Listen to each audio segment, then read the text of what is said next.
Hey, what's up, YouTube? This is PC, and today on Gamers Passion, we have a pretty cool guest, one that's pretty infamous on YouTube, and of course, we have our returning guest, Sal, snkneogeoman. Say hello. Yo, yo, yo, YouTube. All right, and we got SuperHighTechGamer, Jarrett. Say hello. Hey, hello everyone, and hello to everyone around the world there. All right, all right. And our special guest today is Ken6275. You guys might know him from YouTube. He's pretty big into Neo Geo arcade hardware and arcade hardware in general. And he was featured, one of his creations that I know of was featured in SNK Neo Geo Man's video of his custom CMVS. It came out really well, and I was really impressed with it. So, Kenny, say hello. How's it going, guys? All right, cool, cool. Today is going to be just about, getting to know, everybody a little better. Kenny, today I'm going to ask some questions to him, just to everyone about arcade hardware, I guess. And Kenny, what got you into the arcade growing up as a kid, and why are you so interested in it now? All right. It's kind of a long story, but I can sum it up. Pretty much when I was a kid, my parents' friends would come over, bring their kids, and usually on the weekends they would take us to the arcade and drop us off, and then they would go do their own thing. Probably go out to eat, to go see a movie, that type of stuff. So like every weekend, me and a bunch of my parents' friends' kids would all be at the arcade, and through the years, I just really got to love arcade games. They were way cooler than playing games at home, on the Nintendo or the Super Nintendo, Sega. So so I was always really happy, playing arcade games and going to the arcade. Okay. And, yeah. All right, that's cool. Babysitting. Yeah, Ken was baby. Hey, Kenny, okay. Yeah. So, Kenny, what would you say? Name some of your favorite arcade games. What did you like? What do you love to play, or love to play even today? Well, back in the day, probably my favorite games were the Konami games, like the 4-player Ninja Turtles, Yes. X-Men, even the 6-player X-Men Cab. I played a lot of Final Fight. Let's see what's in Street Fighter was huge when that came around, and then the same with Mortal Kombat. Those were the big ones back in the day. But today, I focus mainly on the Neo Geo just because you can change out the games easily, and there's a bunch of titles that are classics, and it's hard to go wrong with the Neo. So that's probably my favorite cab, like in general today. Okay. Yeah.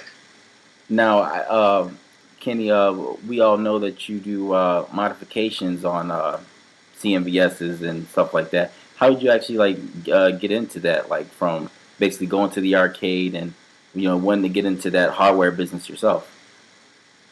Well, actually, I got out of video games about the time I started driving, and I was more interested in like girls and getting a job and having money and doing stuff like that. And then after a while, after I like finished college and stuff like that, I started collecting the games that I missed playing when I was a kid or never got to play. And then I would get on YouTube and look at other people's collections and stuff like that, And eventually it led me to Luke Morris's channel. And I saw him fixing up games that were broken, buying them for really cheap, and having this awesome, like a Famicom. Those they go for quite a bit, on eBay here and there, and they're hard to find. So I figured, hey, if I can get a broken one for cheap and fix it, bam, I'm in the money. But it never really worked out like that. But I did learn a lot watching his videos, and then I ended up taking a couple classes on the side at school about electronics and soldering and that type of stuff, and kind of made it easier. And then as time went on, I had some luck with some projects, and some not so much luck with others. Okay. Hey, so when was the first time you acquired like arcade hardware? How did you come about it? Did you just did you just order it online, or how did you come about what was your first arcade project? What did you first do? All right. Well, I after I had been collecting for like consoles and I built up a decent collection, I started dabbling or looking online at videos about other people's collections, and every once in a while they would show off like some arcade hardware, and eventually I started taking a look on eBay and stuff like that. It never was very cheap, so I didn't get anything right off the bat. And then on Craigslist one day, there was an ad for a 2-slot Neo Geo, and it was about 2-hour drive from my house, and it was a good price. So I went, picked it up, and I started buying Neo Geo games. And yeah, after I got bored with the Neo Geo for a while, what was the next arcade console I picked up? I think it was a CPS2, or it may have been some JAMA boards, because you can kind of put them in any JAMA arcade cabinet. You can swap out games easily. So yeah. Okay. Well, since you are kind of like the arcade expert, do you recommend, like, if you were trying to get into arcade hardware, which one would you recommend, like CPS1 or a Neo Geo? How would you, recommend that to someone? Well, first of all, like, I'd say if you're going to get into arcade hardware, you really need to kind of get some knowledge on, like, electronics, just the simple stuff, like checking voltage, kind of like what Apex Dash said in y'all's last podcast, because this stuff's so old that eventually it will break, and you'll either be the guy who has a bunch of broken arcade stuff, or you'll be a guy who pays somebody to fix all your arcade stuff, or you can be the guy who learns how to fix your own stuff. There's pretty much 3 people you could be in the arcade collecting realm, I guess. Oh, but if you're okay with, doing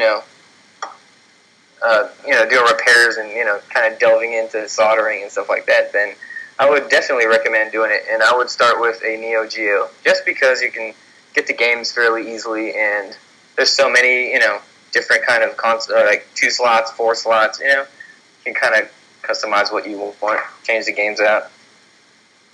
Okay. Stuff like that. All right. Sal, you got any questions for Kenny or anything? No, I just like to say, basically, it's kind of like how he started his channel.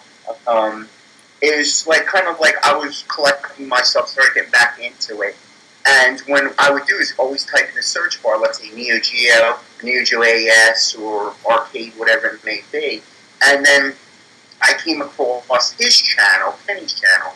And I clicked on, I don't know if it was his first one, his room tour, or whatever, his Neo Geo collection. And I remember clicking on that, and I don't know if it was about like 5 to 7 minutes, I'm pretty sure. And seeing this, I thought it was literally a kid. Like, I thought that motherfucker looked 15 fucking years old. I was like, God damn, because he had this on camera. Seriously, look at him on camera. Don't tell me that motherfucker don't look like a teenager. It's just a good thing, That is but, I look really young for my age. Yeah, you see me try to buy beer at stores sometimes. Yeah, he caught it like a motherfucker. And the thing is that I saw him, and I believe he had a 6-slot at the time, and he had the 6th slot in his room because it was like kind of like against the wall next to his bed, and then he had cocked off to the side was his collection of MVS games, and he would show them, each one, and I was so fascinated because I never knew that people actually had like arcade machines in their house, let alone I believe he had like a 6-slot, if I'm not mistaken, correct, Kenny? Yeah, it was a 6-slot. Yeah, and the thing is, he had real nice games on it, and he knew a lot about what he was talking about, and it was so impressive that it kind of made me interested in getting into the MVS because up until about that time when I joined YouTube, I didn't really know too much about the MVS. I knew a lot about the AES stuff, but I didn't know too much about the MVS until I was actually starting to watch Kenny's channel and start to learn more about it, and seeing thinking damn, this kid's got some really good stuff, and I kind of subscribed to him and kind of got really, really interested, and that's how I eventually got the CMVS off of eBay, and that's kind of like the way that happened and all that. I gotta say, like, to you guys, to me, like, I mean, I have a Neo Geo AES system, but to me, like, seeing an MVS, like, in a house or in somebody's room, that's the most coolest, exotic thing I've ever seen. It's just like, wow, this guy has an arcade, like a stand-up cabinet in their house. That is, like, back in the day, I mean, that was, like, so unheard of. And seeing, like, those type of collections where people have that arcade games, that's something really special to me. It always, like, gets me excited. So, that's gotta be awesome. To me, it was very impressive, but the condition of the machine was excellent. It wasn't like, he kicked a fucking hole in it or anything like that. It was pristine looking.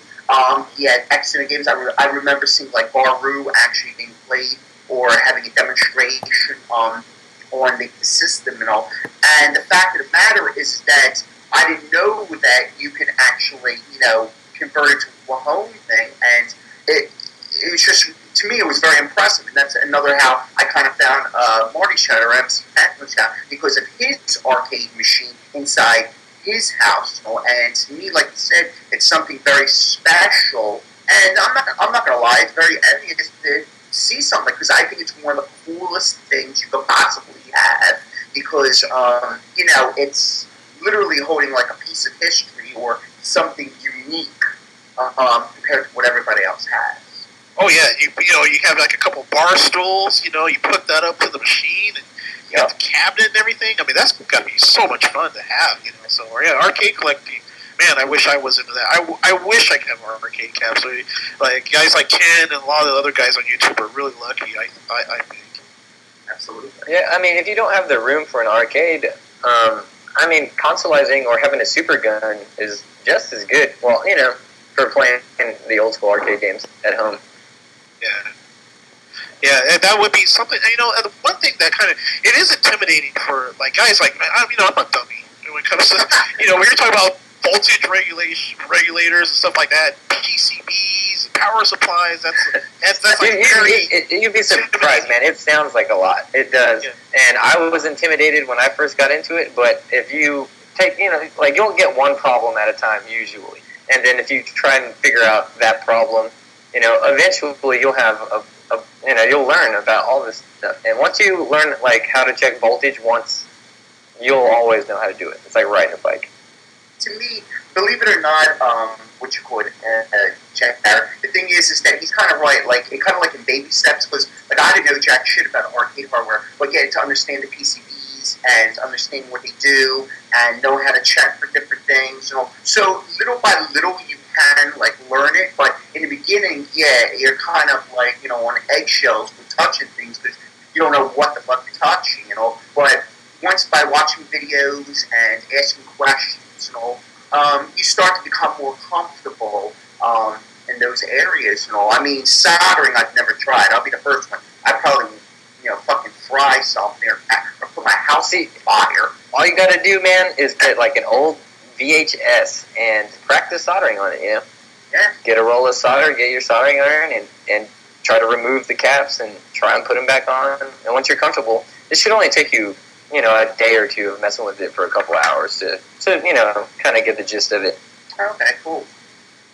Okay. Well, I know in the whole arcade scene, Kenny, that counterfeits and bootlegs are pretty big. I've seen a couple of videos where people would get, they'll have like an eBay pickup or something like that, and they get the board and it's counterfeit, and they make like a rant video. Getting into that whole, side of the arcade collecting, is there any like signals that you may know from your experience that you can tell the audience who's trying to get into it? Yeah, well, it depends on where you're shopping.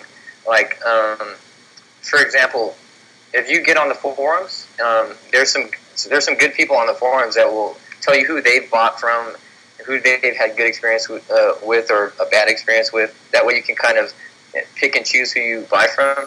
But if you don't want to do a bunch of research, like say, I buy a lot of games off of eBay. You just kind of have to read the description, really well, look at the pictures really well, look at the seller's feedback. There's precautions you can take. And then if, say, worst comes to worst, you end up with a bootleg board that you got off eBay, you can open a claim and 9 times out of 10 get your money back. And, it's just kind of knowing what to look for and what not to look for. A lot of people jump the gun. They'll buy a game that they think that they want, and it's for a good price, and they'll get it hoping for the best without looking into the seller and stuff like that, and it kind of ends up sour a lot of times. Yeah. I actually just I got about 5 or 6 bootleg Thomas Wave games on accident. Ooh. Because they're like, I got Dolphin Blue, which is a $300, $400, $500 game. Oh. And I bought it for $60, right? And just like I said earlier, I was just like too excited to have the game. It looked good, But in the end, I have these games that I can still play on an Thomas Wave. And I didn't have to pay, hundreds of dollars for the games. I got a good deal on them. So I'm so happy. It just depends on the type of collector you are, I guess. One thing I do have a question as far as arcade games, because I know there's a lot of arcade games that had specialized controls. So say if I want to buy, say if I had a cabinet, I bought a cabinet that had all the JAMA, what we call a super gun, and I want to play a game like Akari Warriors, or I want to play a old school game that had specialized controls. Is there any type of is there any type of universal stick that you can buy for arcades, or how do you deal with that when it comes to games that have specialized controls? Well, the controls, I'll say this: they make adapters, because those non-JAMA games, you can't plug into a JAMA cabinet, but they make these little adapters that you have to buy. And there's a Pac-Man adapter, there's a Galaga adapter. You pretty much have to find one. There's lots of guys that sell them online. But as for the controls, that's tricky. You'd either have to wire up your own control panel, or kind of get a dedicated cabinet. You couldn't, if I wanted to play Ikari Warriors on my Neo Geo, Ikari Warriors, it has that funky joystick, right? Exactly. Kind of like what was it, Heavy Barrel, or yep. Yeah, it's like the Carnage game. I can't remember the name of it, but yeah, you'd have to wire in that joystick if you wanted to play, with that special joystick. I see. But the game would fire on. You get video and audio and stuff, but that would be your problem. So I would avoid games like that unless you have a cabinet specifically made for it. Yeah, that's the whole thing about arcade games. That because I remember so many games from the past. I remember some that even if I would want to try them on MAME, I'm like, oh my god, this one has a specialized joystick. Like for instance, a game like 720 Degrees that was made by Atari, and it was a skateboarding game. And that was a cool game back in the late 80s or whatever. And but I remember it had an offset joystick. It was kind of like angled at a weird angle. It had a weird angle joystick. It had specialized controls, so it's impossible to play on MAME unless you really set it up correctly. So I'm pretty sure it's the same way if you're an arcade collector. There's certain games that you probably might want to just stay with specific games that have a basic control layout instead of games that have specialized controls. Exactly. A lot of the JAMA games, they're 3-button games for the most part. So a lot of them will work in the Neo Geo cab because it's got the 4 buttons. But say you got a Street Fighter Alpha 2 or something for CPS 2, I could plug that into my Neo Geo and it would play, but I wouldn't get to use any of the kick buttons. Yeah. So there's lots of games that you might want to. It depends on what you have to work with. Unless you buy a joystick that's kind of modified for that. Because I used to see, I think I had a question you one time, Kenny, about buying a super gun like a year or so ago, and I think the super gun came with 2 joysticks, and the joysticks were I think they were 6-button joysticks. Mm-hmm. Yeah, I remember that. Was this? I remember that. Yeah. And because they're specially made type things, so they're probably, it can be, but either find a joystick or you might have to have them specially made in order to work, in order to have those buttons in them. So, I mean, I remember you even giving, I think it was Marty, I think for the Sunset Riders, where you had to give him some specific thing because in order to select, I think. So the Sunset Rider board that I gave him was the 4-player board because it was originally a 4-player game. Gotcha. And then there's people on the internet who can make these EPROMs, and you can swap the EPROMs out, Okay. and it'll make your board a 2-player game. Okay, gotcha. So you can select through all 4 players on a 2-player cabinet. Cool. Okay, gotcha. Okay. Well, I mean, this is Neo Geo. Go ahead. Oh no, go ahead, Kenny. After you do that, I'll ask a question. I was going to add on to the controller thing. I think Neo Geo even made a game that didn't use the standard joystick and buttons. Like the Irritating Maze game had like a trackball or something. Yeah, I think they made a couple of joysticks. Like I know they made like a mahjong type of controller. It was only released in Japan. I think some sort of it was, and then there was a trackball one. I don't even think you can actually even kind of play that without. You can get the card looks the same, but yeah. Yeah, I don't think they even released that. Only kind of like stayed in the arcade. There's no way you can play it on the thing unless you are able to replicate that particular trick, which is going to be too expensive, and I highly doubt the game would work. All that time and effort. Yeah, it's probably like a dedicated cabinet for that Yeah. game. Probably a dedicated Neo cabinet, I'd imagine. Exactly.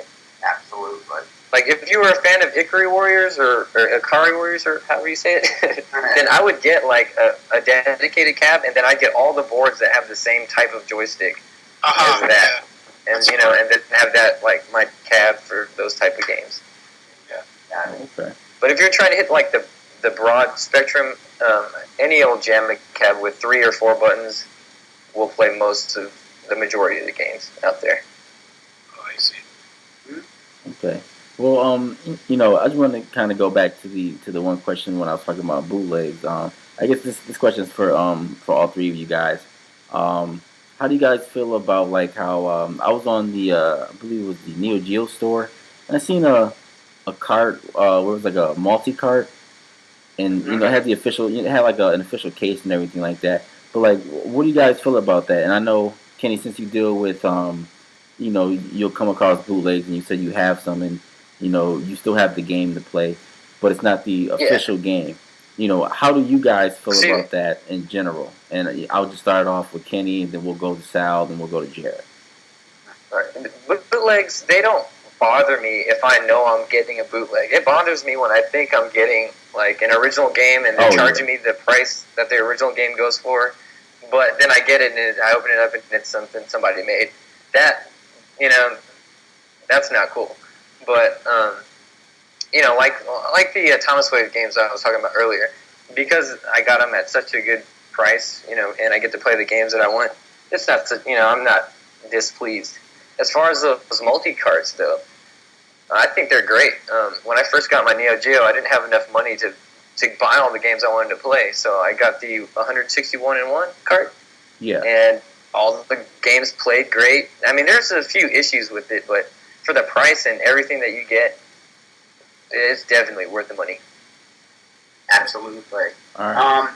Now, one thing about me, I mean, kind of like Kenny, like said, like bootlegs. It depends. Like me as a collector, I don't want bootlegs in my collection. I'm like, that's really big frowny face for me to get a bootleg. And I've gotten a lot of couple Metal Slug games turned out to be bootlegs, and I had to go through eBay to get my money back, and it was a hassle, but I won in the end and all. But I'm kind of a stickler for having the originals, because to me, having a bootleg, I'm always at the way I look at it is that the bootleg is just that, it's bootleg and it can go wrong, and it's still not an official cart. So to me, it's not part of the collection.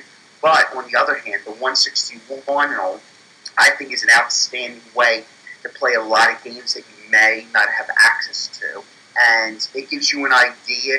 It's not 100 because there are hack ROMs, but even though they're hack ROMs, you're still actually playing it on official hardware rather than being emulated, through a computer or modded on an Xbox. So the thing is that it's kind of like very similar, but it gives me a chance to play certain games. Let's say I've never ever even heard of, like Rage of the Dragons or Match Melee, or or even Samurai Showdown 5 Special. A lot of games that I would never have really access to or even heard of, I was able to play. Now, granted, the majority of them are King of Fighters, Half-Longs, all sorts of stupid shit like that. But the other games all are really good. So when I decided to actually purchase the official game, I knew what I was getting.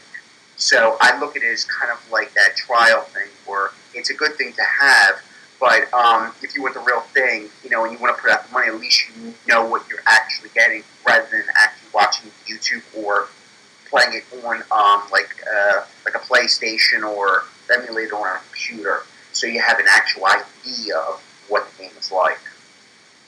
Okay. All right. Jared? From my understanding, back in the day, I lived next to an arcade, and I used to talk to the arcade owner a lot when I was like a kid. And from my understanding, like in the arcade industry, bootlegs are very, very widespread. Like, it's very hard to find like a Ghosts and Goblins PCB that's actually real. That's actually made by Capcom. Some of those games were so popular and they made so much money that that inspired a lot of bootlegs. So I think like Konami, they have a lot of all the companies started to come up with different strategies to prevent bootlegging boards and whatever. But I mean, I don't know. As far as like the multi-card, the one that you guys had mentioned, I'm just not feeling those bootleg like King of Fighters. I can't stand them. I used to go up to the street. There's a laundromat. And I used to go in there, they had an MBS, and they had these fucking hacked ROM, like, KOF games that where the boss comes, you can play as the boss. It's just like, it's stupid to me, it seems so ugly. You guys remember back in the day in Street Fighter, remember the hack Street Fighters where you had, like, Ken Ryu can throw, like, 4 Hadoukens on the screen at one time. That shit sucked, It was like, I just don't want to have anything to do with a hack or a bootleg, because it's not pure, it's not the real thing, the way it's meant to be played. So I don't know, like I don't have an MBS, so I mean I get to understand, you want to play as many games as you can. I use MAME for a lot of games like that I want to try to test out and see if I actually want to buy it for my home cartridge system. So I'll play like Sal had Match Melee, which I think is pretty cool. And I wouldn't mind playing that, but I can play it on MAME. I can test it out and then see if it's worth the investment. So, I can go both ways, but I just don't care too much for hacked games where they're just changing the original scheme and the original scheme of the game. I'm not down with that, but I don't know. That's where I stand on it. Yeah, especially if you're like going to the arcade and dropping in quarters, you don't want to. You want the original game, or I would anyway. Yeah. Now, let me tell you another thing too. Me and my buddies, we found this barcade kind of, we drove to this barcade and we're all excited about it because they said on their little flyer, oh yeah, we got Street Fighter, and they got like $2 well drinks, and come on, man, that sounds like a lot of fun, Yeah, so we go there, we go there and we go there, and there's all types of different people there, and they have free play arcade games, so they got drinks. We go in there, and they had Street Fighter. And me and my friends, going back, oh shoot, we're about to get it on. And my friend called it. He's all, guess what? It's gonna be a freaking hack Street Fighter. He's all, nah, it's not. No. We put our quarters in, and next thing you know, we're like, all this crazy stuff's happening on the screen. We're like all laughing because it's like it was hacked. It was a hack game, and it wasn't the original pure arcade experience. So it destroys it. So. It does sound like a good time, though. I miss those days. Going and playing Street Fighter with like a gang of people, and then having little tiny tournaments. Oh yeah, that's what that was the intention, So we wanted to get back, bring back those old feelings, those old rivalries, and it didn't happen because we had a packed up Street Fighter. Shit fighter too, Yeah. There's a really cool arcade in Austin called UFO Arcade. They got a bunch of candy cabs in there, but it's rumored that these Japanese dudes, like full Japanese, with like import cars with all the spoilers and the lights and stuff will show up around like 2 a.m. and they will play like all the old school like vertical shooters and stuff like that. That is awesome. It's neat. Yeah, it'd be cool to stumble upon those guys. Yeah, you guys remember? I don't know if you guys. I remember Dave and Buster's. You guys have Dave and Buster's in your guys' Yeah. Okay. All right. Okay. I remember one time we went down there. It's like me and my old buddies, and we're doing something. We're like celebrating someone's birthday, and they had a main cab, and we go there, and my buddy's like, yeah, well, let me school these guys in Street Fighter, tell them to show them what's up, and oh my god. He gets in there, he starts playing, and doing all his combos and everything, and then all of a sudden, all these old school dudes, like a bunch of dudes, just like Kenneth was saying, with spoilers on their cars and everything come out, like the old school dudes start coming out, like and everyone's looking at each other, it's like, oh, well, it's the competition's out, so it's funny how Street Fighter, even to this day, is still like brings out that competitiveness. Yeah. And we're all like, a guy comes up, strolls up, he's got his stroller, and he's got he's ready to play, dude. He was a badass back in the day. Yeah. He's playing with his kid on his back and shit. Yep. Yeah. He still got the move. Yeah. That's funny. That's great. Okay. Well, Ken, I also have a question. If there was one cabinet that I could that I had wanted to get, it was always a Naomi cabinet. How difficult is it how difficult is it to get into that? And basically, if people out there who listen to this don't know what that is, it's basically the Sega Dreamcast hardware. Isn't that correct? Yep, exactly. Okay. And how difficult is it to get? I mean, because me growing up, I really never seen them in the arcades where I went to. As far as the late '90s and early 2000s. Right. So I mean, they're definitely more rare than like say Neo Geo cabs or regular old dedicated JAMA cabs, like the Simpsons or something like that. But it depends. If you want a whole stand-up cab, like with a monitor and the actual artwork on the sides and everything, it'd probably be pretty difficult unless you went to like an auction or maybe like an arcade is closing down and selling their stuff. But that's few and far between. So I would recommend, if you want to actually get into that hardware, is just to buy the board and either an arcade monitor to hook it up to and build your own little, or buy a control panel, or get a super gun and hook it up. Either way, it's going to be expensive, though. Okay. But one thing I want to say, remember, I don't know if you guys know, but I remember, like David Buster's, at one time, it was like about early 2000s, I remember when the Dreamcast was out. Every game I saw was a Naomi-based game. Like, it was like Virtual Tennis, and like right next to that was like another game. I don't know what they had back then, but a lot of the games were Naomi powered, like Virtual Striker and Ferrari F355. Ferrari F355 Challenger, all Naomi-based games. And it's like, dude, I can just go home and play these games. But they were very popular. I remember they were getting a lot of play. And I was just like, man, I never knew what the guts of the inside of the Naomi looked like until I started watching YouTube. Guys like Luke Morse, like Kenny was saying, and it looks a lot different than the Dreamcast. Yeah, they as the boards got newer, they pretty much all went to the cartridge-based system, kind of like the Neo Geo, just more sleek. Yeah, cool looking. And there are different variations on that. Is that right? Like they have Naomi 2, and the ones with the drive. You have the CD-ROM or what's it called? The GD-ROM. The GD-ROM, yeah. Crazy. Oh, okay. Well, I mean, besides the arcade hardware, is there any home consoles that you really enjoy, or any games for that you really enjoyed growing up, or even now? Ken? Yeah, there's a lot of stuff that I got into recently that I didn't, that my parents didn't buy me when I was a kid. Like I had a Sega Genesis originally, and several years later, I ended up trading in my Sega and like 50 games and like 4 controllers for a Super Nintendo and like 3 games at the local pawn shop. Something that I like regret to this day. I think everybody did that. But yeah, but so I really still love like the Super Nintendo and the Sega Genesis. But as I got older and started collecting stuff, like the Sega Saturn is one of my top favorite consoles. Just because of the games that were on there. I mean, a lot of them are Japanese import games and stuff like that, but there's a lot of cool stuff on the Saturn that I never got to play when I was a kid. I always wanted to. That system and probably like the Turbo Graphics, some of the more obscure stuff that I didn't get to see, like what the 3DO was cool.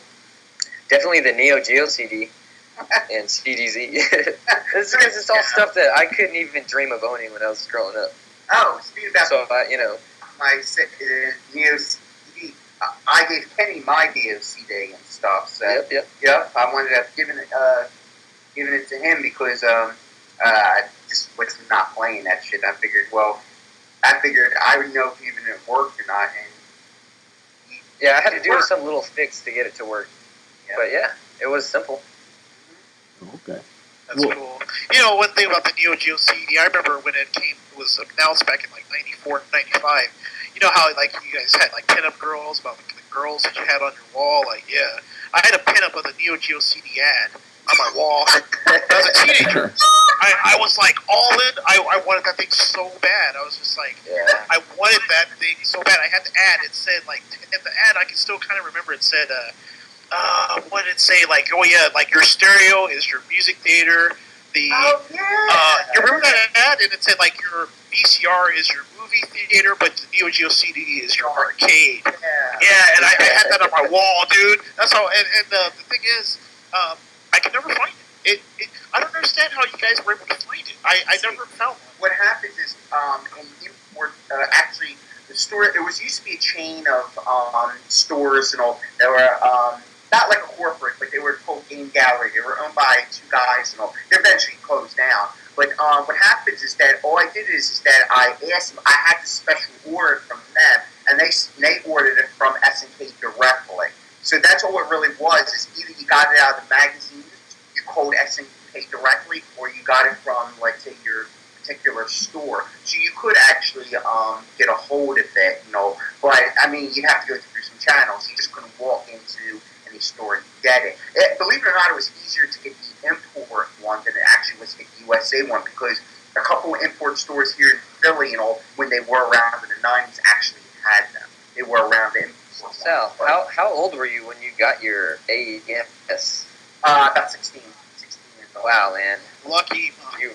Yeah, dude. And the only reason why I got the CD, in other words, is like, I told Kenny, like, when I gave it to him, I said, look at the fucking serial number on the thing. Yeah. It's like number 2000 and something or whatever the hell it was. It was real low serial number, but I got it because, like Kenny was saying, like, I played the Super Nintendo, the Sega Genesis, the Turbo. I even had the Turbo Graphics and all that. But wow. I know about the Turbo Graphics, and what I did is I wound up having the Turbo Graphics when it first came out, and then a lot of NEC didn't really support it here, whereas the PC Engine was heavily supported in Japan.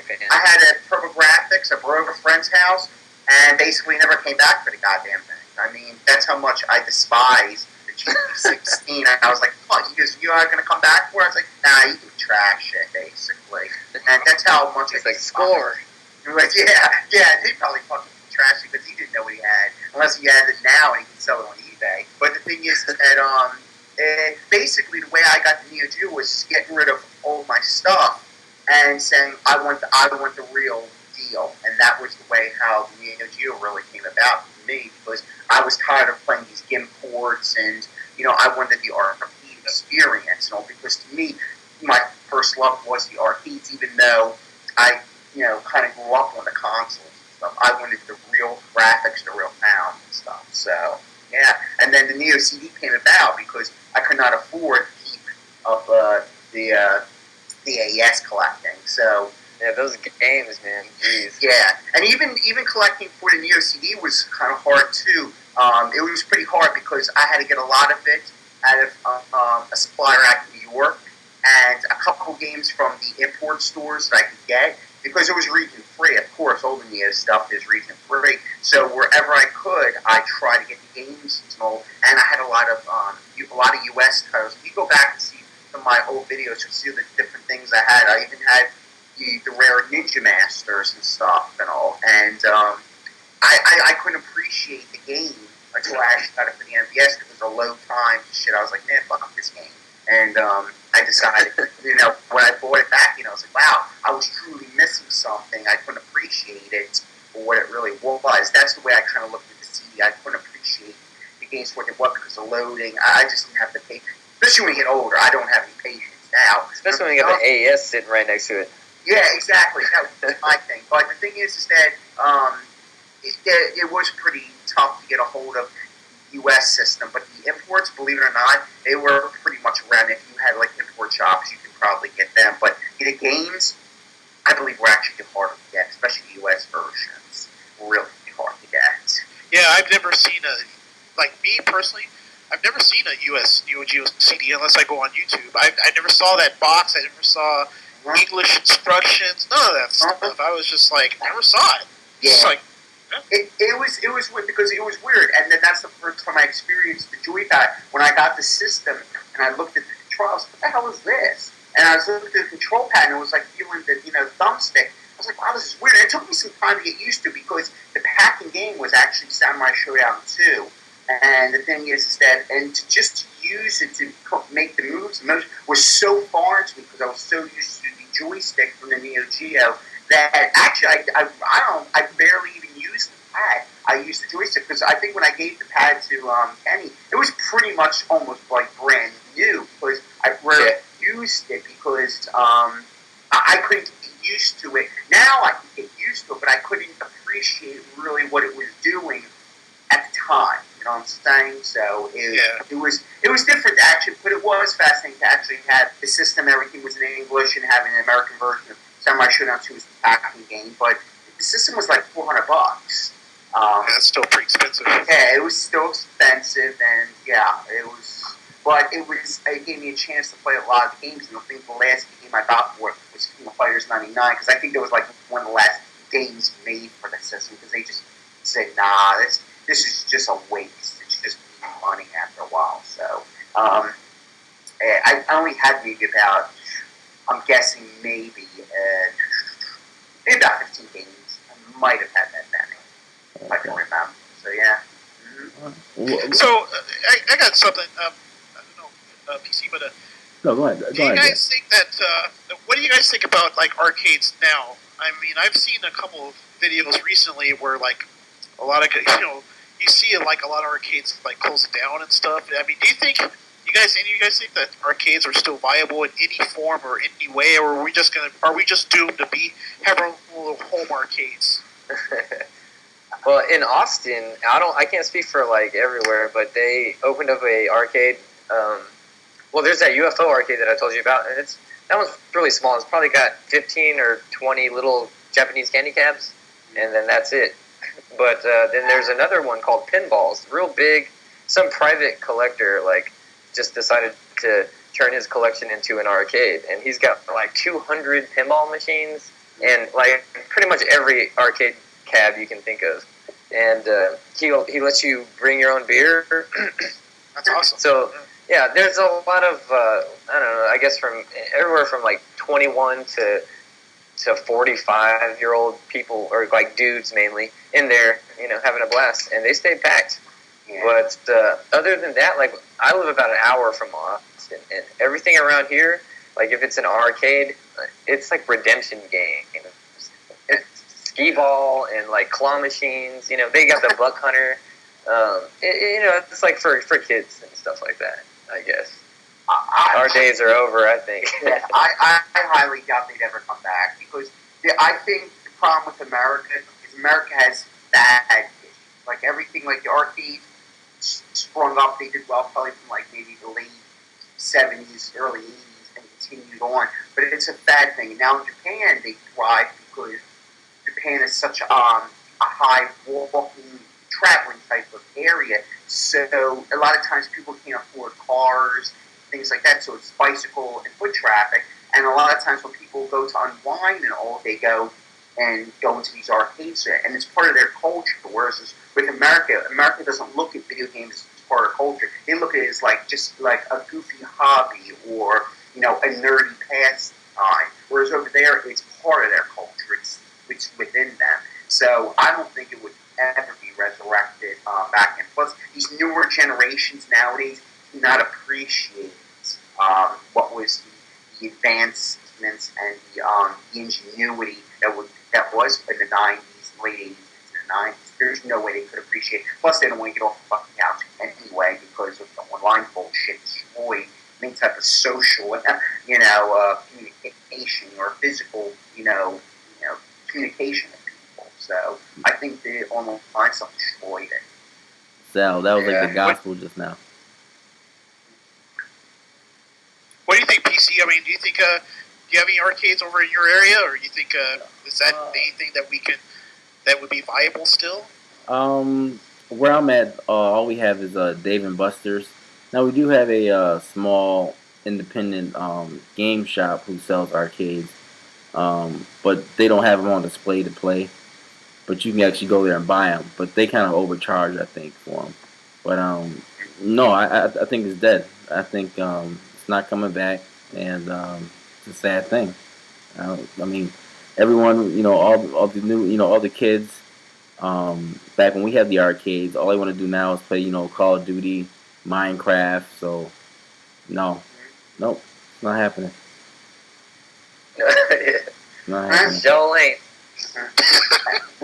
It is what it is. It's just like you said. I think the generations have changed, and the thing is just not the interest anymore. And I think with the whole high definition stuff and going on, I think they've destroyed it. So it would take like a miracle for that to come back. Well, I mean, I think if like say a arcade owner geared it towards, like younger dudes from the age of 21 to 45, who are interested in the old school games, allow beer, you sell nachos or whatever, I think it could be cool, depending on how they set it up. Yeah. Because there's tons of people in, our age bracket that would love to have something like that. Oh, absolutely. It just needs to get popular, I think. Somebody has to be successful doing it, or a few people, and then it'll catch on. Now, but who knows if that ever happens. Now, something like that, Ken. I mean, you already know. If someone like 22 beats like a 45-year-old veteran Street Fighter player and there's beer around, you know some shit is going down, right? Yeah. You know what I mean? That 45-year-old dude should go brush up on the Street Fighter. That shit is going down. I'll wait your ass in the parking lot. Yup, it's going down. But that's part of the fun too, I yeah, guess. Yeah. I mean, all the shit talking and stuff in the arcades and all the salt that was being thrown. Yeah, all that shit. I love it. But I do have a question for Sal and Jared, and you guys can choose who answers first. But since you guys were collecting for the Neo Geo CD and AES and stuff like that, when you guys were growing up, because me, I didn't have one when I was a kid. And I believe Kenny's the same way. Yeah.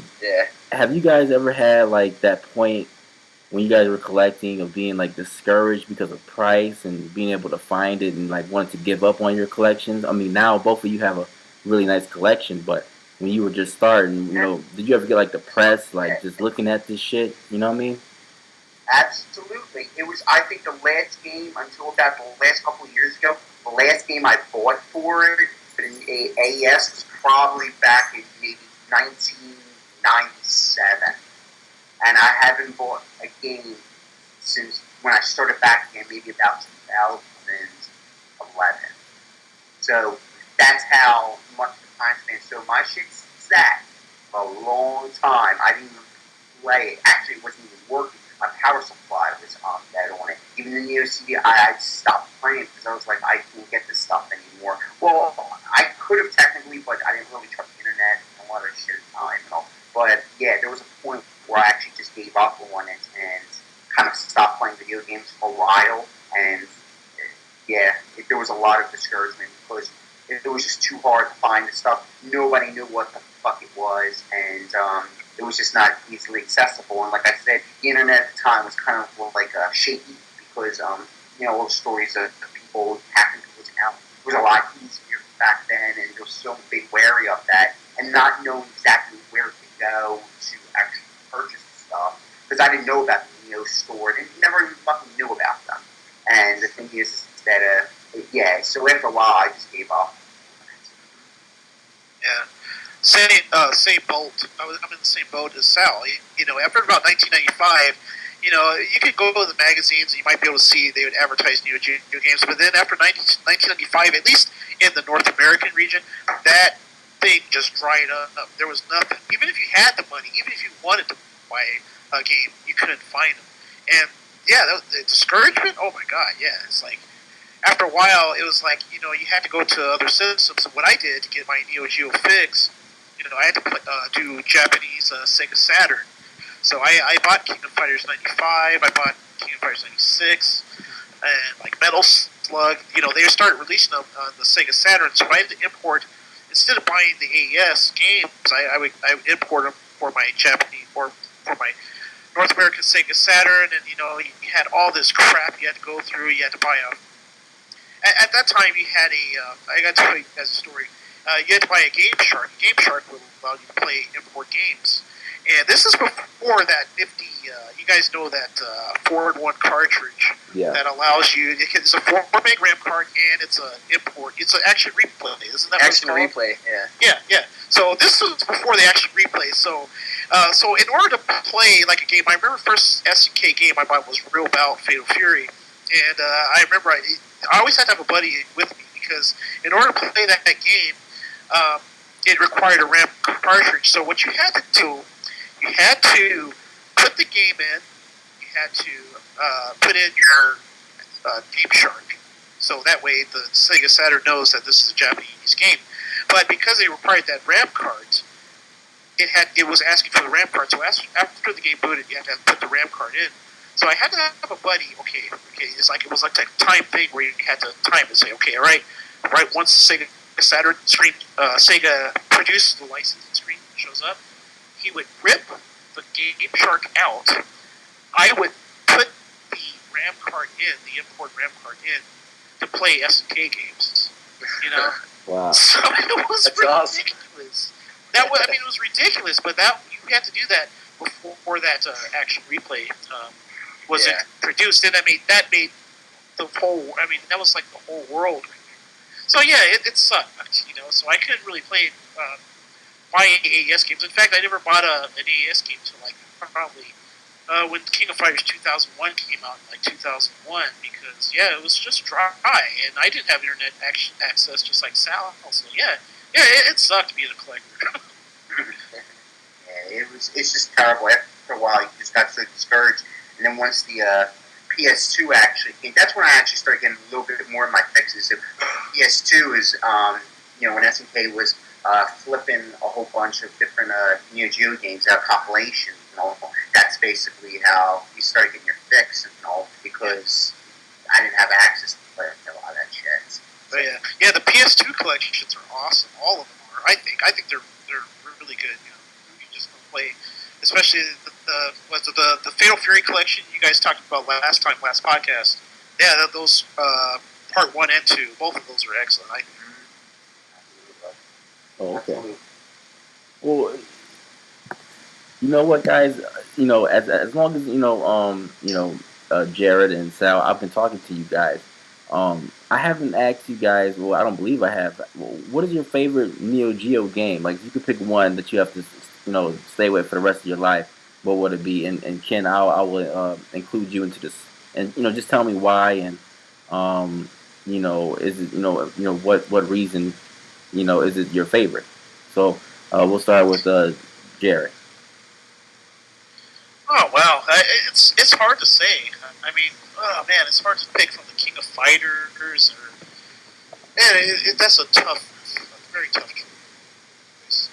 I don't know. I'll just say King of Fighters. King of Fighters 95. Why not? Okay. Why not? I probably would go. I think you actually did ask this question on one of the first, but I can go again. I would say King of Fighters '94 because the reason why I say '94 is because that was the deal breaker right there. That's the one where I said, "Oh, I got to get this system," and that's the reason why I went almost like on a year-long trek to track down a Neo Geo because of that particular game. So that game holds a lot of nostalgia for me because to me that's when I saw SNK really turning things around and really becoming hardcore and really becoming focused on their fighting game scene for them. So that would have to be mine.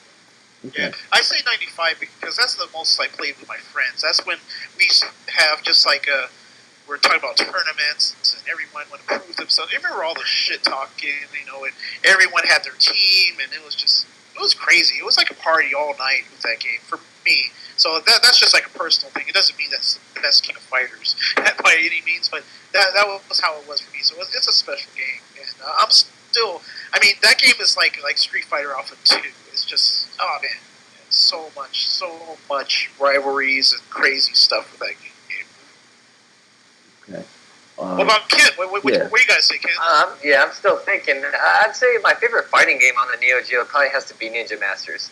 And I didn't even get to play this game until a few years ago. But it blew me away when I actually sat down and played it. I probably played it for just hours and trying out all the different characters. Just the controls and the backgrounds and the music, everything. I don't know. I just really like that game. But I mean, there's a bunch of good fighters on the Neo. Like Garu's awesome. The Last Blade series is great. But I'd say Ninja Masters is probably my favorite fighting game. And then there's like the running gun, like Metal Slug's up there with Ninja Masters, and then Blazing Star is great.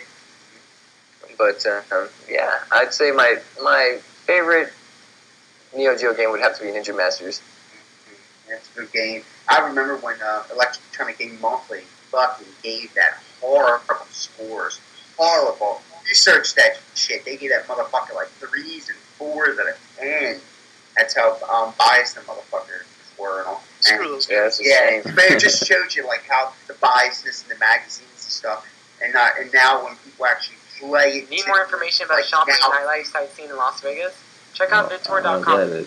Sorry about that. Oh, that was an ad or something. I don't know. You got advertisements? Yeah, it popped up or something. I don't know. But the thing is that with the Ninja Masters and all, like a lot of people who got the Neo Geo X and all that, they got a chance to flip it. They were like blown away by it because of the once again it comes to innovation. Being able to fight barehanded or with weapons. I mean, could really changes up the game considerably. And to me, it's a shame that EDK never was able to make a sequel to that, or SNK to actually pick up and recreate, because since EDK is part of SNK, and absorbed them, that they never actually followed up with it. To me, that's a crying shame. That could have been the actual successor to the last series. To be honest with you, because Samurai Showdown, you have the Last Blade, and then technically Ninja Masters could have fulfilled like that whole entire samurai-esque type of fighting game genre type of thing. Shame. Yeah, that's it. And one thing I do like about that game, Alpha Denchi, the design of it is really cool. It's got a really cool design. I'm not saying that it's a like blockbuster terms. It's like everyone's gonna love it, but it's a fans game. It's a fighting fans game. It's very specific. Yeah. It's a very hardcore, specific game. It's very hardcore. Yeah, it's a fans game. Yeah, absolutely. Yeah, it's not a butt masher. It's not. It's just very hardcore fighting game. It's best, and most of what it focuses on is just gameplay. Like certain parts of the graphics kind of suffer as far as characters. Maybe some of the backgrounds are kind of like bland as fuck. But the thing is the control, like Kenny was saying, and just the overall gameplay is just superb. Hey, Jose, what grabs you as far as Neo Geo? We didn't get to you, so what grabs you? What's your favorite Neo Geo game? I think I might have asked you way back in the day, but what's up? What do you think? I don't. You know what? I think my favorite Neo Geo game might have changed recently. I was looking at one of Sal's videos, and one of the Neo Geo carts I would love to get. I know it's pretty expensive. Is Waku Waku 7. Now I have it. Yeah. I've been playing it a lot on my Saturn, but it's kind of choppy, and the sprites are pretty small. But on that video that Sal made, it was really, it looked really, really good. And if I can get like a conversion card of that, that'll be, great. But I think that's the type of fighting game that that's just the type of game that I like. Very colorful, crazy storyline going on, and just everything about that looks really good. I think Sal did that video justice. So yeah, Waku Waku 7 right now is probably my favorite. Yeah, it's very colorful. Yeah, just like you say, that's why I like Far East of Eden, Kabuki Clash, kind of like same type of style. Yeah, that looks great. There's also a game on the Sega Saturn called, I think it's called Astra Superstars. It's a fighting game, and it's by Sunsoft, and it's kind of like in that same vein. It's really cool. Yeah, that's a great one. I wish I had Waku Waku 7. That's great. And the controls in Waku Waku 7 are also really awesome. Yeah, that's another game that's very hardcore focused. But if people look at it and be like, they don't understand what it is, but once you play it, and all the amount of special moves and all the shit ton of super specials and things like that, even though it's got a very limited roster of characters, as sure as shit is a very hardcore fighting game. Also, it was just that game was actually supposed to be on Neo Geo CD, but Sunsoft canceled it due to the Neo Geo CD's performance. That it was not doing so good. But that was supposed to be on the Neo Geo CD. It just never came to fruition. It was a poor selling CD. Now, Sal, do you think because it is the SNK hardware, do you think it would have fared better than the Saturn port, even with Saturn's expansion? Probably not. I mean, it might have played better as far as control and things of that nature, but it's still going to be a gimped port. I think it would play better. It would play better as far as that, because it seems that when the ports go to the other systems, the control and things like that get too lost. If it went for the CD, I think it would still retain the control and everything. It would just be, like really scaled down. They might make the characters a bit smaller to just fit it, kind of like what they did with like Art of Fighting 3. They kind of like scaled it down to actually being able to make it play, but I don't think the control or anything like that would take too much of the hits. Okay. All right. Well, I gotta ask you this, Ken. Back in the day, were you a Sega fan, or were you on Nintendo squad? Back in the day, the first console, other than my Nintendo, like I grew up, I had a few Nintendo games, but the first console I really wanted and like begged my parents for and daydreamed about was the Sega, and I got one, and I built my collection. I remember playing Streets of Rage. The 6-button controller came out, and then playing Street Fighter Championship Edition at home with the 6-button controller was awesome. I'd have to say I was a Sega kid. But, I mean, after I got a little older, I traded in my Sega for a Super Nintendo, and I got really heavy into the RPGs. I know a lot of the gamers that subscribe to me are into, like, shooters and fighting games and stuff like that, but I was a big RPG guy.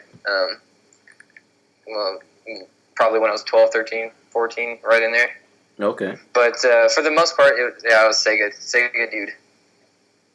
Okay. Now, I gotta ask you: have you played? I mean, and me and Jared kind of had a discussion about this game on the Genesis. Musha. I have not played Musha, and that's a game that I've been like trying to find in the wild to add to my collection because it's like the gem on the Genesis. Oh, but I've had zero luck with that. it's the overrated gem. Yeah, it is overpriced also. Oh yeah, way overrated. I remember that game. Is it? Yeah. I was just gonna say that. I'm sorry, Kenneth. I just remember. That game was kind of like a budget game. It was like an all around shooter. I remember. And now the price that it commands to me is just wow. It's outrageous to me, you know. So, but I mean, it's a good solid game. It is a good solid vertical shooter, you know. But I don't know. I don't know if it demands the price that it does. What do you guys think? I think it's like Earthbound. I think I think a lot of collectors out there just want it in their collection, and they'll go out of their way and pay more than it's worth to have. And then when you get a whole bunch of people doing the same thing, and it just drives the price up. Just like Earthbound, that's another game that's ridiculously priced. Yeah, I just think especially for how many copies they made.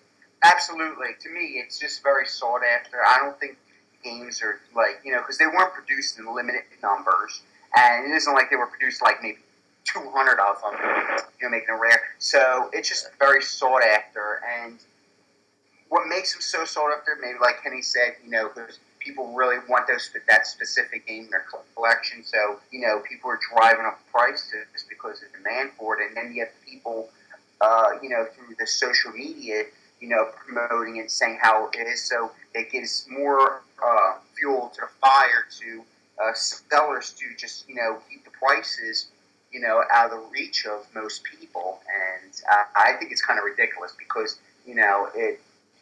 I've seen the games; they're good and all, but they're nothing that's so revolutionary that changed the whole entire gaming landscape.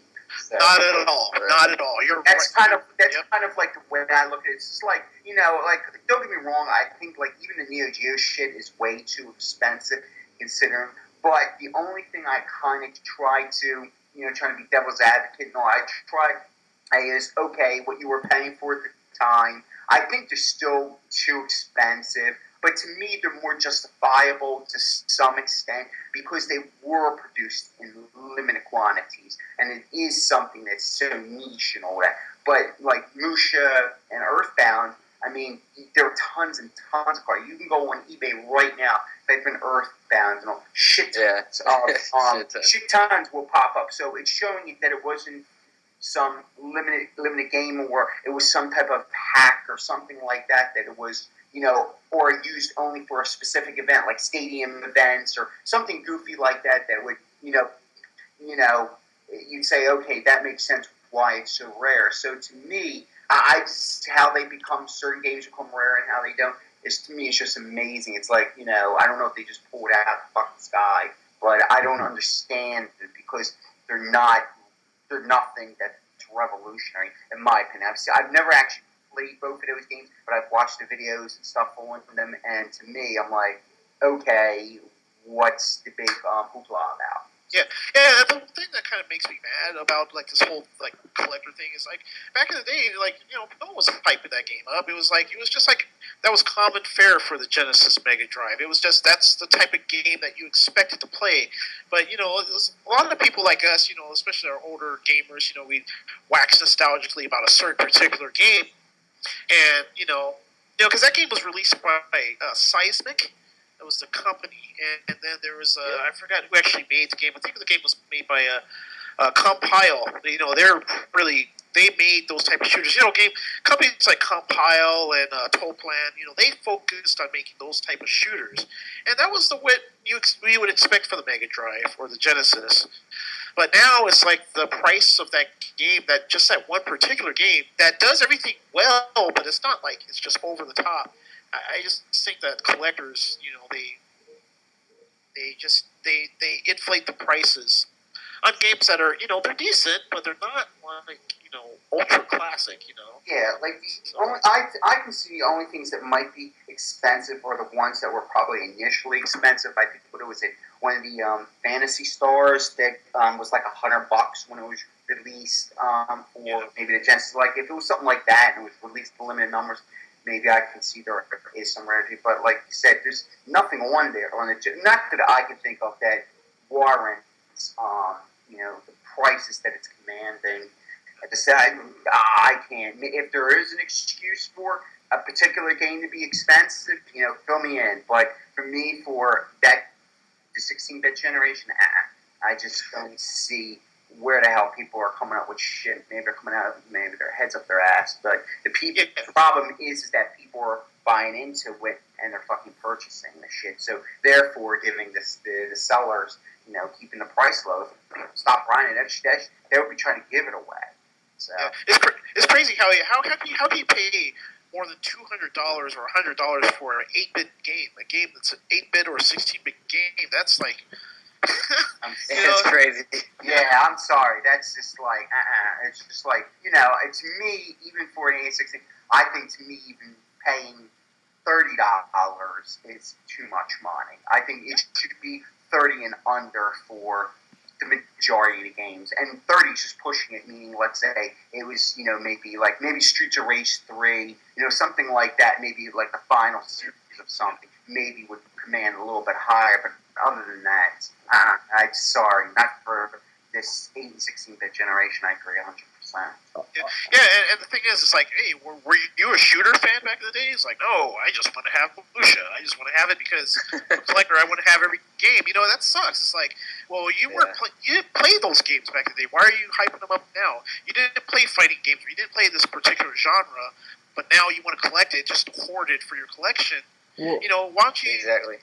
Yeah. Well, even for the people who are passionate about that genre, that shooter, you don't play shooters, but you want to buy it. It's like that kind of stuff. I think what it is, they're trying to figure out that they'll get an investment out of it.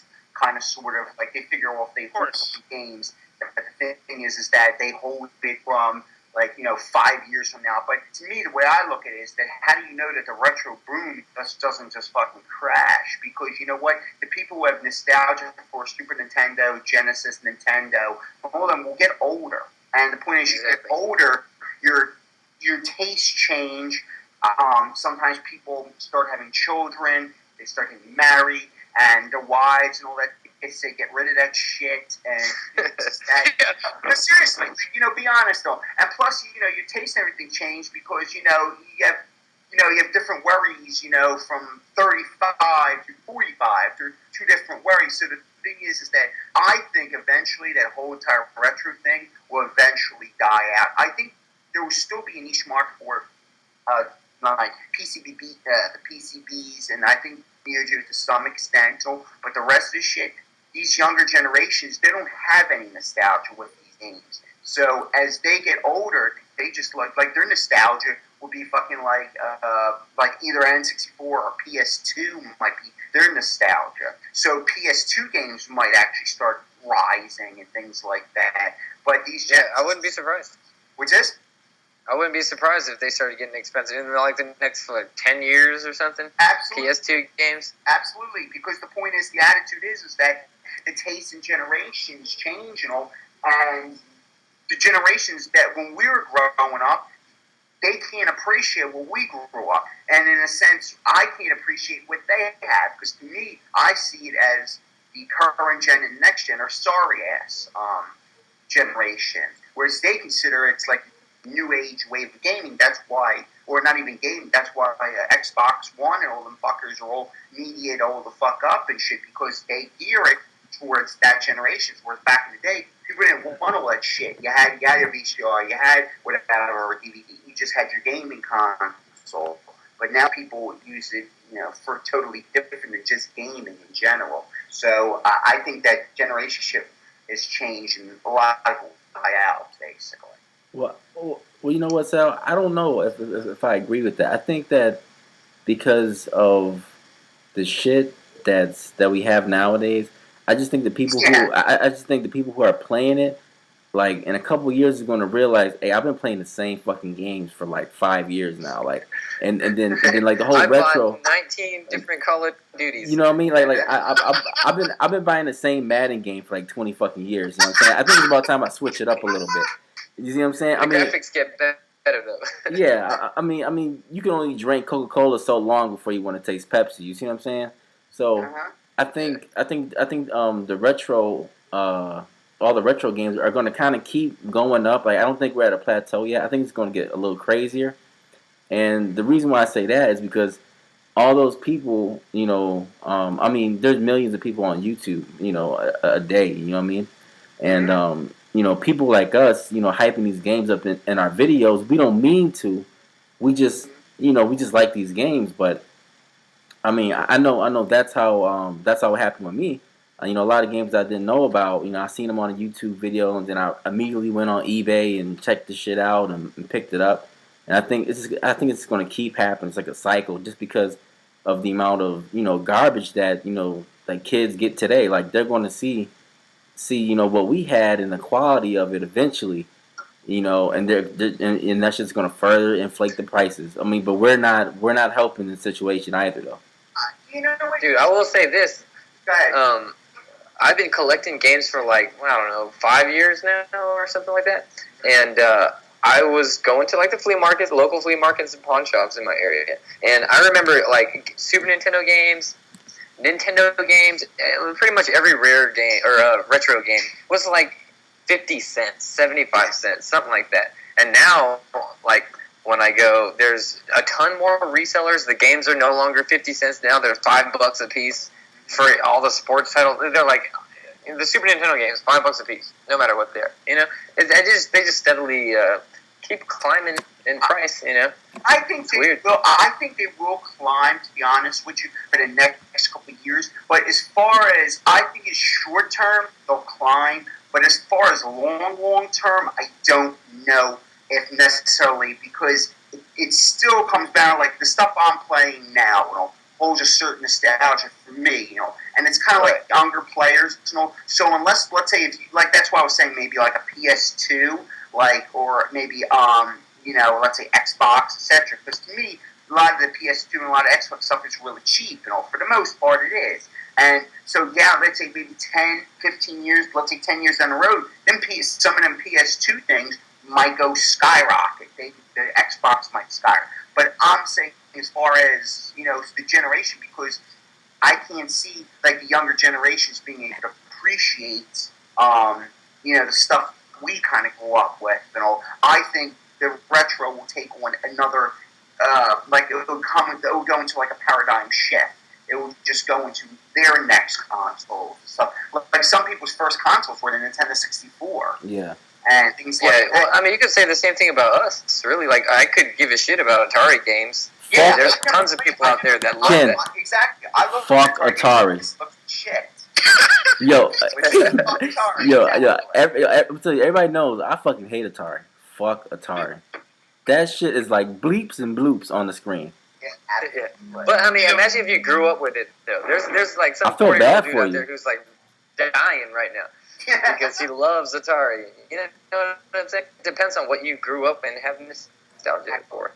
You know what? I gotta say, I'm a PC. I grew up with. I had a 2600. Me and my brother had a 2600. It sucked, man. It did. You know what? I never got into consoles until Nintendo, and I sold Atari stuff, and I looked at it. That's where I'm saying the arcade thing became more a thing, because I saw what was on the console, and I was like, man, this looks like shit. I was like, I can't believe that they're offering this to the home. I'm like, it's like playing like nothing, and they were nice back in the day. And the thing is that, but to certain people, it holds like nostalgia, that type of thing, But I think it is. It depends on. It's like different strokes for different folks. Yeah.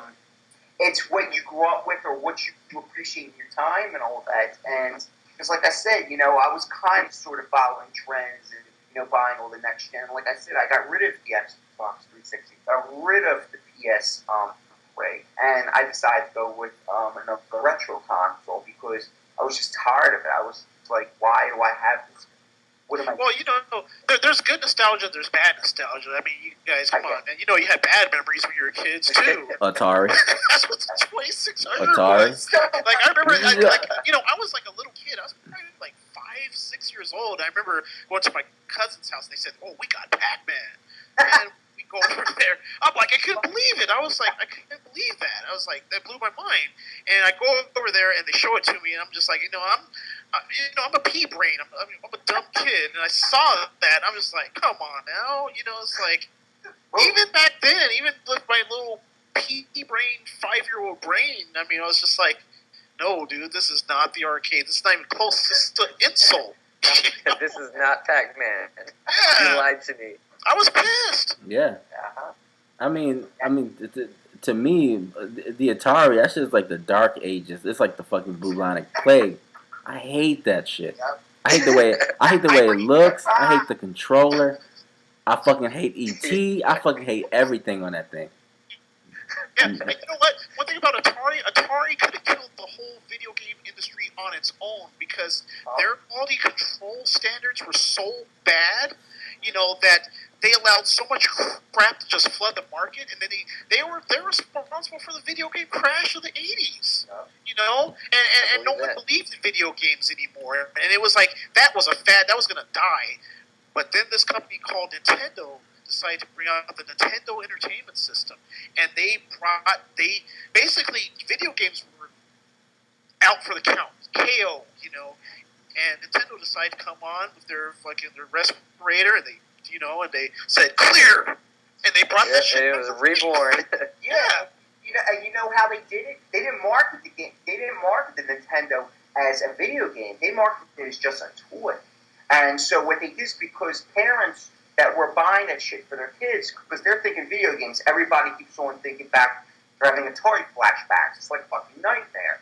So the attitude is when they marketed the system, they didn't market it as like an Atari as like a video game. They marketed it as just like an entertainment toy. It's just like it's a toy. And their marketing, was geared towards that to make sure it was pushed away from Atari's, fucking debacle and try to get that. And that's one thing I have to give Nintendo a lot of credit for because they actually knew how to kind of dodge and bob and weave and go through all the nonsense to come out on top of it all and using proper marketing strategies in order to kind of dupe the people into buying, and kind of re-energizing or resurrecting the whole entire video game craze. So that's definitely props to Nintendo for doing that. It takes a lot of big thinking to put that shit together. Okay. Excellent point, Sal. That was perfect. Yeah, that's exactly what they did. Yeah. It is what it is. It's just the way people have to look at things. But I think eventually, I think, like I said in other videos, that this next gen shit that's coming out, I think will be the last console. I don't think there'll be anything more because Nintendo may try to keep on coming out with things, but I think people's interest is waning because I think that the hardcore or whatever is not really the hardcore anymore. I think it's more casual, and the fact is phones, the tablets are so fucking advanced. Like every 6 months, my phone is outdated. Like I have a Galaxy S3, there's 4 apps, my shit's outdated. I mean, it's moving technology is moving so fast and so rapid that, that's why these consoles, to me, will be soon obsolete. So they have to come up with gimmicks in order for people to be interested or buy these consoles because people don't have interest in these things anymore because they've kind of hit the benchmark or the plateau with where you want to go with the current gens. Yeah, a couple more shading and all this other shit, but you're not going to have the advancement of what you think you already have. Technically, the PS3, it's where we're at, and then the next, and it's not much more. That's why people were booing Xbox One, but where are you going to go with that? That's all they can do, and that's why they try to make it a media type thing. Okay, that whole spine shit is not fucking good, but that's kind of where they sold is because that's the majority of gamers. They're not creating for the hardcore, they're creating it for the mass consumer. That's basically what it is. Regardless, even though a lot of people hated what they were doing. Yeah. Now, one thing I gotta say is that's why I'm so glad to be a part of this whole community of gamers who like to collect the old stuff and keep it, preserve it, keep those old arcade games, keep those PCBs, keep your old cartridges, keep them in good working order. So I really appreciate that about the community because it's like there's got to be some type of gatekeeper for the old school games, So we need that. So that's great. That's why I'm glad Ken was able to come on and kind of share his share with us about the Neo Geo and PCB collecting. Because we need you guys out there, man. Keep that stuff. I appreciate you guys having me, man. Yeah, I mean, like I feel the same way. The point is, people like Kenny and stuff like that, are what actually, make you, push you to, keep that stuff alive, because you're seeing, people around your age, you can relate, and, like I said, I wouldn't have been into the MVS stuff if it wouldn't have been for Kenny, Marty, and a couple of other people. I just would have been still closed off and all, and, and understand and treasure that stuff and all. So, and seeing how great these people are, such as Kenny, like I said, a lot of nice people out there willing to help you, and said they're keeping it alive. And sometimes I kind of like yell at Kenny, like, to put out a video and stuff like that. Will kind of like, are you still making shit and all type of stuff. But it's kind of hard with life and all, but to just keep it going now. But yeah, Kenny is handling business. Man, I really appreciate the gaming community on YouTube also, man. I've met a whole bunch of really, really awesome people. And, like, in my city and in the, my friends that live around here, not a lot of them are in deeply to the gaming stuff like I am, So I can't really relate to anybody in person. So, that YouTube comes through. It's weird, but it's cool. Yeah, totally feel that. Yeah, that's totally. Yeah, it's like how many people around? Like, it's probably like 100-mile area that people even give a damn about old school. So it's good to. They just because a lot of times, like I said, a lot of people just look at it as a kid thing, and they see this like you're just like a big fucking child and shit. And so because a lot of times they give it up, and I'm like, when we were talking to podcasts, I said, well, what the hell are you supposed to be interested in our age? Like, what are we supposed to be sitting in the fucking corner somewhere? I mean, the thing is that it's something that I think it's a really positive type of hobby. I mean, as long as you can keep it within, your spending habits and shit like that, you don't go buck fucking wild. I think it's a great hobby and stuff like that, and it's something we can share with people, because really, like I said, the majority of the world looks down upon it, and it's good to know that there's people on here that share similar interests, which is really cool. Yeah, we're kind of the first generation to really grow with video games from childhood. Everybody who's older than us will probably look at video games as toys. Yep. But that'll change. It's probably already for them. Like, if you count all the people in the world, like I'd say the majority of people don't think video games are toys. It's just entertainment. Now it kind of evolved. Yeah. Yeah, and another thing, people don't understand why we take games so seriously. I think it's like they kind of think of it as like, oh yeah, it's just like I play my video game on my phone just just to kill some time, and we're all like super serious about, oh yeah, I want to get all the combos, and I want to get the best highest score. They don't understand that whole deep connection we have with games. The casual gamers, I think, they just think it's just kind of something frivolous. And, right. It's different. We have a different feel for the games, I think, than what regular people do. Mm-hmm. Especially for sure. Women don't understand that shit either. I mean, they really don't. And most of y'all agree with that shit. I mean, the only one who's kind of cool with it is Jose's wife. She's cool with it. Yeah. I mean, there are a lot more girls getting into modern gaming, though. Yeah. Like retro gaming, there weren't very many chicks playing video games, but nowadays it's kind of changing. That's a good thing, Yeah. We need more of that. Yeah, and a lot of it's our fault. We're just super macho. And like and you guys ever had like date games? Like, there are certain games that I can actually pull in girls. Like, and they would actually like. Like, I remember the first game that I really was able to pull girls into was a super puzzle fighter. Remember Street Fighter, the puzzle fighter game? Yeah. That is a great date game. Like, you can really let's play some puzzle fighter. And girls really like that because they like the cute kind of graphics, and it's a puzzle. Puzzle Bubble's a big one too. Oh yes, sir. Tetris is a huge one. Tetris. Yeah. This reminds me of the Apex Dash story that he told last podcast, where he destroyed. Was it him that destroyed his girlfriend? And got dumped? I could relate to that. Going over the top with video games. Yeah. Puzzle games are great. Puzzle games are great. I think date games. If you have a, Oh yeah. Yeah, they're perfect because fighting games. Come on, you're not gonna do it. It's like, No. like ultra, macho games. But if you can get one of my favorite games too. If you get a girl, you got a Neo Geo. Put in League Bowling. That's a great game. Yeah. It's not intimidating. It's very simple. Simple games with cute graphics. Oh man, you can have nice. Yeah, and I think the simple controls is way. That's what I think people were lured to, like back in the day, like the Pac-Man and all that shit, because it was simplistic. There was nothing complicated. Whereas you're not going to tell a girl sit down and do fucking drag punch. You're like, what the fuck is that? Cat circle forward. Do a Hadouken. Oh yeah.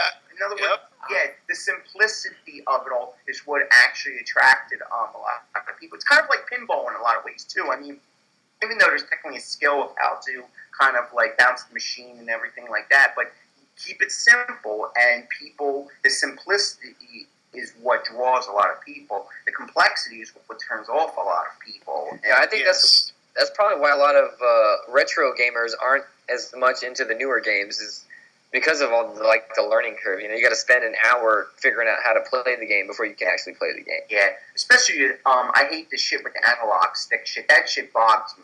I don't know why. I could never get used to that shit. I'm like, fuck this. I want to use the D-pad and won't let me use the D-pad. I'm like, you know what? Fuck this game. I'm like, oh shit, and I'm like, this gotta go. Sal, that's that age talking right now, man. Yeah, that's like a fucking old cranky man. You know what I'm saying? But I can totally relate with what Sal is saying right now. Absolutely. You know what, Jose? You absolutely right. I'm talking when them like old times. I remember when games simple and shit. I remember when that shit had two buttons and a D-pad. It's only fucking two buttons and shit. Like, it does come down to that. It's just too...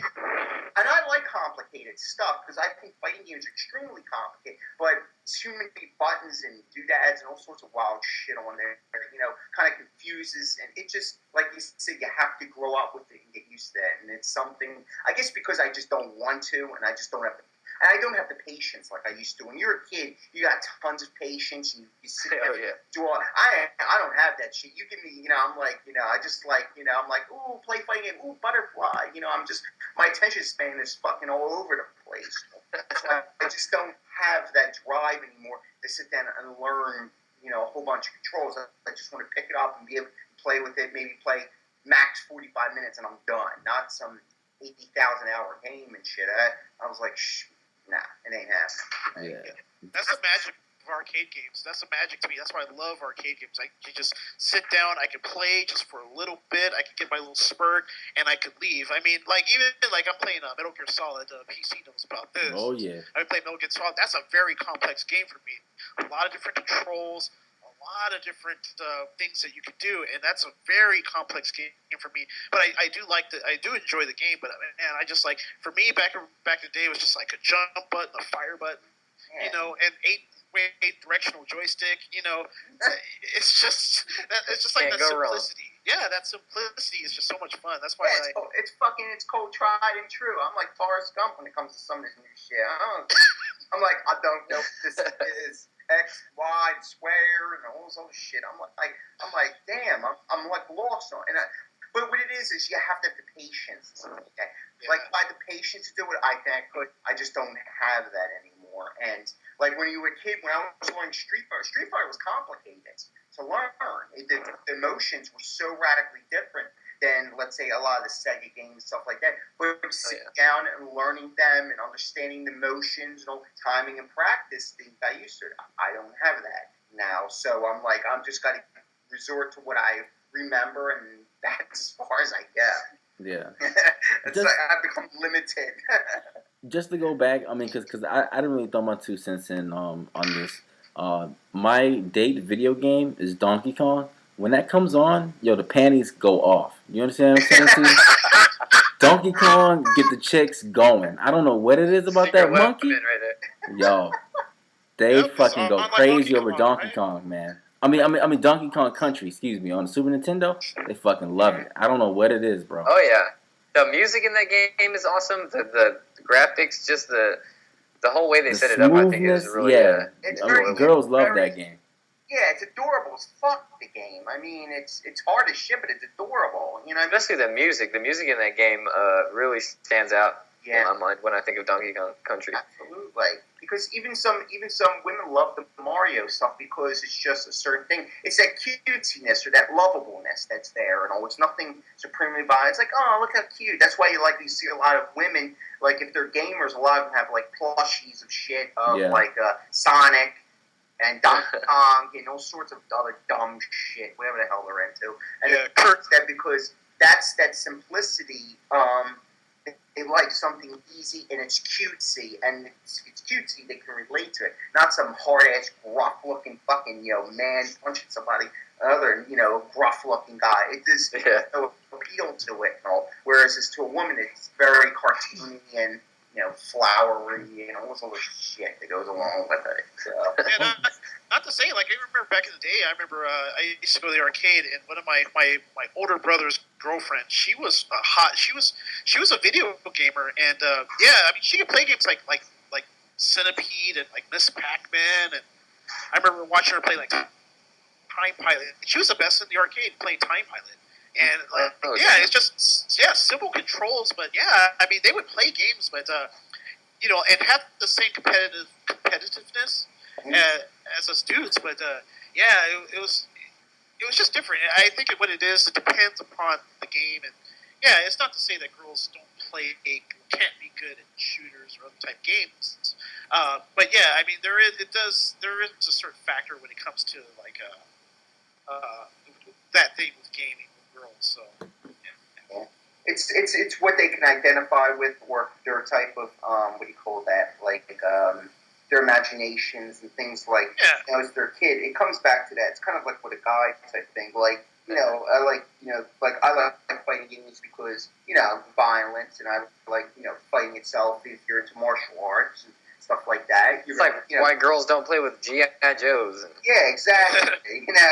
Well, they do. Well, for the most part, anyway. Well, they do. They usually become, alternative. But but the thing is that, it's what they can identify. What it comes down to identifying themselves within the character and things like that. It's cute. It's soft. It's, kind of where it goes with. So, which is normal. What are you gonna do? Okay. Well. I mean, I will. This will be probably like the last topic because this is running pretty long. I just have a question for all three of you guys, and you guys can give your thoughts and opinions on this. How do you guys feel about since we're talking about the whole collecting and overpricing of games? How do you guys feel about the Neo Geo collection and people on the message boards and on the Neo store and stuff like that? How do you guys feel about that community? Because I feel like a lot of people hoard games. That's why the games are so expensive. And since they know that the games are really hard to find, they tend to really jack up the price. Like, how do you guys feel about that? And I'll start it with Sal. We can go with Kenny, then we'll finish up with Jared. I actually, when I go and look at the Neo store and all that type of stuff, I'm actually disgusted actually looking at it because I'm sure the guy who runs it, I think the guy's name is Sean, who runs and all, but he had I think it was Metal Slug for the Neo CD, the American version, sealed. He went at $600 for that game. I'm like, are you fucking kidding me? And I was actually even talking that with Kenny or Dave CRTK, and I was like, well, I was like, no, there's no fucking justification for it. You're just a dick. In other words, you're fleecing your own community. And I think a lot of these websites and stuff like that, I don't think price fair, and I think are out there to actually gouge you. Because if you look at what they were selling, like the Neo store used to sell them what SNK, I guess it would be like an MSRP type of thing. And they're gouging a lot of the consumers and stuff, and I think it's really unfair. That's why I won't purchase or support, let's say, these stores. Now, forums and all, I mean, if they sell it for a reasonable price, if you can trust them, you're most likely going to get a really good, price off them. But the certain stores and stuff, I'd rather take my chances on eBay than support these stores. I'd rather support like a place like Neo Store, things like that. But unfortunately, what they're selling it for, it's something I could get a better deal on eBay. So to me, I think it's a shame. And to be honest with you, a lot of people might hate this. I just think they're fucking fleecing the community. Yeah, I mean, I kind of tend to agree with you, but like a lot of the times with the like the online stores, it's like individuals trying to make a living, doing this. So I think that drives up because there's not a lot of customers. When you think about all the people in the world and then all the people trying to buy arcade games, there's not a lot. So I think that drives up the price. They're just trying to like make their business work, but that could go either way. I don't know. But what I like to do is buy my games from, and this is frowned upon by most collectors in America, but I like to buy my games from like Chinese sellers and Korean sellers. A lot of times these are the same guys that are selling bootlegs. But if you ask them, there's a few that I've like dealt with. They're real honest, and they'll tell you, and if the game's bootleg or not. Absolutely. And normally I got a good deal, but yeah, like you do have sellers like on eBay. They're like from China, and I think it's hard to say like one is called Sheet Nova, and a lot of right? When this guy is out there in China, and he sells the stuff for, I mean, they're a little beat up and shit, but you know what? To me, they sell them for reasonable prices because they're trying to live, and I don't have a problem supporting somebody like that because even though the price might be a little high or whatever, you can still negotiate with them, and then you can understand that they still have to make a living too and all. But these other stores here, I think they just are beyond negotiation, and I think they just know that the game will sit there. And you're not negotiating price with any American seller for sure. Yeah. But like Sheep Nova, if you're like, hey, this game looks good, but I want to pay $80. How about $50? Yep. And he always says okay. It's weird. But the games, I mean, they're beat up. The label's all scratched and they're dusty, but they're original and they work. Yeah. So I'm happy. And there's companies like the NG Dev Team who actually make their own games. Yeah. And honestly, like probably the most I've ever spent for a game was the Gunlord NG Dev Team cart that they released. Mm-hmm. And the only reason why I bought this game is because I thought it was really cool that the NG Dev Team is, still making Neo Geo hardware and Dreamcast hardware and stuff like that. So I justified kind of buying one of their games, supporting them, And that game that you bought is because yours is a first print. That shit is rare. Yeah, it's probably it's kind of an investment. Also, I bet I could sell that game for just as much as I bought it before. If not more down the road. Yeah, way more. But I probably never get rid of it. Okay, well, Jared, how do you feel about it? The way I say it is, I think that video games, no matter what generation you're from, they're primarily for enjoyment. We have collectors and we have gamers, and I kind of really put myself in the gamer category. I just don't think it's justified to pay the amount of these collector prices for any type of video game, whether it's Neo Geo or anything else. Like me, I'm an advocate of the Neo Geo X. That thing. Because you can buy a Neo Geo or SNK product and be able to play the games and enjoy them that way. And I don't know. It's just for me. I'm from the old school. Neo Geo games, their base prices were $200, and then once you start going beyond that, I just don't believe that. It's that becomes something more like it's just kind of like a guy who purchased a classic car like a Ferrari or like a Porsche or something, and stays in his museum and never drives it. It's just to me, it's not about the enjoyment of going out and driving the car and being in love with the car. It's something that I covet, and I just don't believe in that, and I'm not into that, So like the Neo store and like the Neo Geo forums, I'll tell you a secret. I'm never on those sites. To me, it's about an ego thing, and it's not about why you really treasure one of the games. Why do we play video games? We play them to enjoy them. It's not about, but to me, it's about all this investment and how much games are going to be worth. And I'm not into that. That's not why I'm into video games. I'm into video games to enjoy them. So that's the way I'm going to do it. So if you guys want to play the Neo Geo Collected, or if you want to play it on AIM, I'm down with that. I don't really care about all that. I will say this though. Like, if you ever get into PCBs and tutorials and repairing stuff, you will be on those forums all the time. Yeah, I'm not dissing them. I'm just saying, but some guys get so wrapped up in the rarity of games and owning some guys, the game. Yeah, paying $30,000 for some Aero Fighters 3. Come on, man. It's just that's out of sight. I'm not into that. So I just like to keep it real. Just keep it on the street. Play the games the way you want to play them, and play them because you enjoy them, not because it's just something you just want to covet, have, or Exactly. That's all I gotta say. Yeah. Yeah. Preach on. All right. Well, I mean, Well, thanks you guys for having me on, man. This was awesome. Oh yeah. Great. Yeah, we've been Thanks on for for a having long me. time. Appreciate you being on, man. Yeah. You're an asset to the community, and like I said, even Kenny got recognized by Luke Morse, for doing his mods, and how generous he is to the whole entire community. So I'm glad you could be on, Kenny. Hey, anytime. Yeah. Thank you very much, man. And once again, Kenny, you do CMVS mods and stuff like that, correct?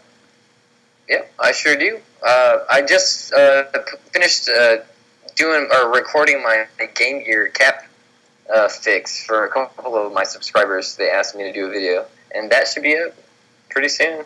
If any of you guys are interested in watching that. We will. Yeah.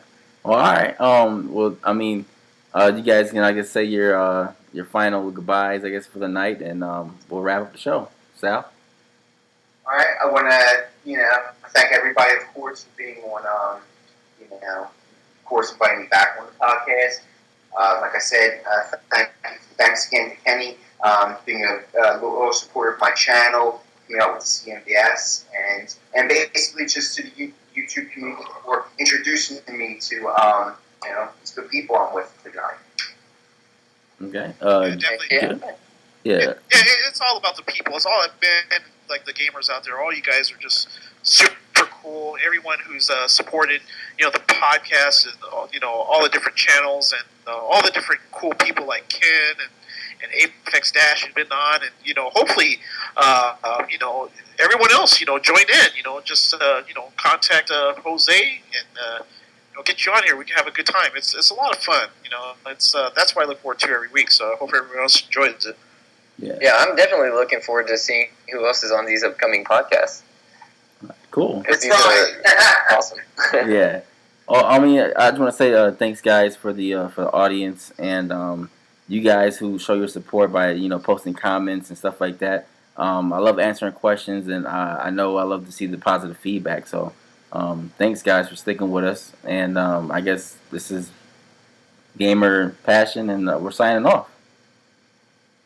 Y'all have a good night. Peace.